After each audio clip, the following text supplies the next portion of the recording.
Mesdames, Messieurs, merci pour l'intérêt que vous accordez à ma visite. J'ai rencontré le président de l'Assemblée nationale de votre pays. C'est pour le parlementaire que je suis un collègue, en même temps qu'un partenaire. J'ai pu bénéficier de son regard sur l'état du pays et des relations avec le mien. Voilà, je suis à votre disposition si vous voulez m'interroger. De quoi vous avez parlé exactement avec le président de l'Assemblée nationale? Nous avons évoqué la situation sanitaire, les difficultés qu'il y a à gouverner face à de telles crises. Les crises sanitaires ont des particularités à nul autre comparable, puisqu'elles mettent en jeu les questions de vie et de mort pour les populations.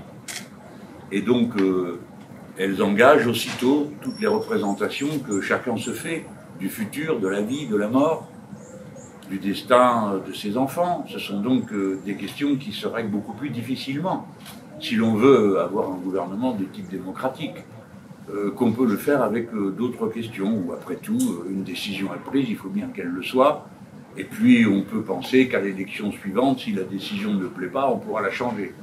C'est le propre des régimes démocratiques, il n'y a pas de vérité définitive. Mais quand on est face à une crise sanitaire, c'est plus compliqué. Et on ne peut pas gouverner sans un consentement des populations. Ça ne sert à rien. On peut imaginer toutes les mesures coercitives qu'on veut. Si elles sont ressenties comme offensantes ou inefficaces ou posant problème, ben, ça ne sert à rien, les gens contournent des décisions. Et en matière sanitaire, il ne faut décider que ce qui permet que tout le monde s'y mette.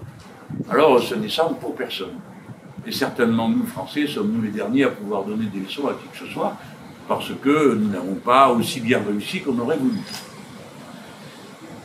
Comme vous le savez, j'ai dû moi-même raccourcir mon séjour ici, puisque démarre à l'impromptu un débat à l'Assemblée nationale française sur l'instauration d'un pass sanitaire, qui est une question qui sans doute va se poser dorénavant dans beaucoup de pays.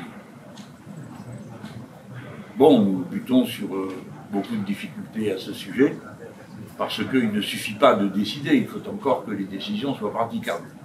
Et le contrôle permanent de la population n'est pas l'art le plus simple. Alors, vous autres, vous avez eu, les Burkinabés, la chance d'un niveau moins important de contamination que celui que nous avons connu. Et une morbidité moins importante que celle que nous avons connue. Alors sans doute, il y a des choses à apprendre de vous, et les autorités françaises seraient bien inspirées de se renseigner. Ensuite, nous avons eu une discussion sur la sécurité. Le président de l'Assemblée dira ce qu'il estime nécessaire d'en dire. Pour ma part, je peux vous rendre compte de ce que je lui ai dit.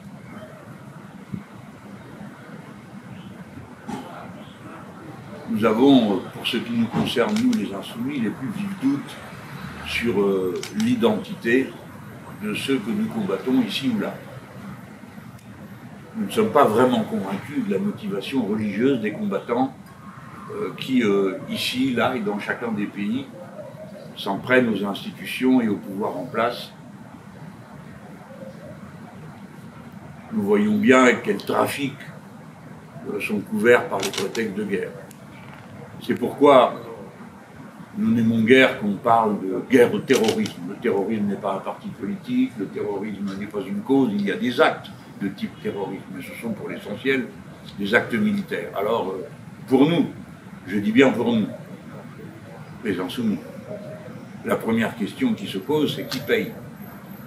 On ne nous fera pas croire que spontanément surgissent du désert des armes, des blindés, des mines, et des moyens de combat aussi sophistiqués que ceux qu'on voit se déployer. Il nous semble décisif de bien savoir qui paye. Parce que sans doute aurons-nous des choix ensuite plus efficaces. Et nous pourrions demander des comptes à ceux qui payent. Voilà pourquoi moi je partage l'idée que le président de cette Assemblée nous a développée. Chacun de nos peuples déploie par lui-même les moyens de résistance à l'agression, et c'est cette résistance qui est la plus efficace. Il me semble que le président de votre Assemblée fait preuve de sagesse en parlant de cette manière, puisqu'aussi bien, toutes les autres méthodes ont échoué. Et il serait bon qu'on s'en souvienne, qu'on en tire des leçons.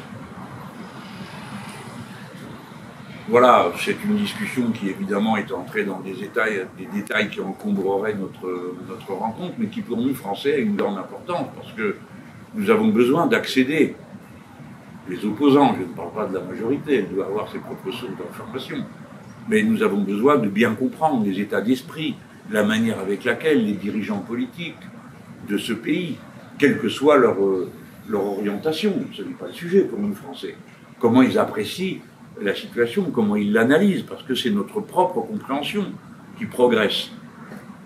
Et donc notre manière ensuite de nous exprimer en France sur ces sujets.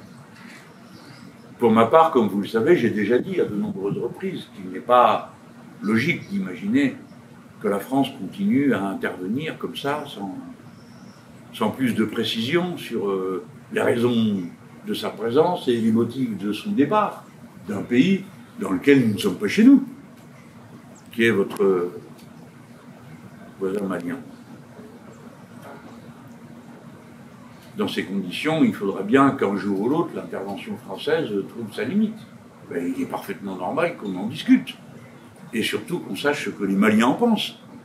Et quelles sont les raisons qui, à leur avis, justifieraient ou bien qu'on reste ou bien qu'on s'en aille. Mais nous n'avons pas vocation particulière, me semble-t-il, nous Français, à être présents militairement au Mali. Nous pouvons l'être affectueusement, littérairement, politiquement, de toutes les manières possibles. Mais pourquoi militaire? L'armée, naturellement, n'est pas responsable de cette décision.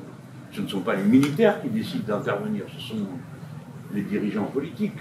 Et donc, toute la question est politique, elle n'est pas militaire. Aussi bien par la nature de ceux qui ont engagé une action de déstabilisation des institutions maliennes que de notre côté, à nous, Français, qui intervenons, à la demande du gouvernement malien. Alors, ça ne peut pas durer comme ça. Il faut bien qu'on s'accorde sur la façon d'achever tout ça. Voilà ce que je peux vous dire à ce moment. J'ai été très heureux d'une rencontre qui s'est déroulée sous le signe d'une sympathie humaine assez forte, que pour ma part j'apprécie. Je ne saurais pas vous dire jusqu'à quel point je diverge politiquement avec le président de votre Assemblée nationale, mais je peux vous dire que j'ai reçu ici un accueil courtois, magnifique, de fraternité, et j'espère avoir pu donner à mon tour, avec mon collègue Bastien Belachaud, député de Seine-Saint-Denis, le même sentiment de fraternité que celui qui nous a été exprimé. Voilà, mesdames, messieurs, je vous remercie pour l'intérêt que vous avez accordé à cette visite et à mes propos à cet instant.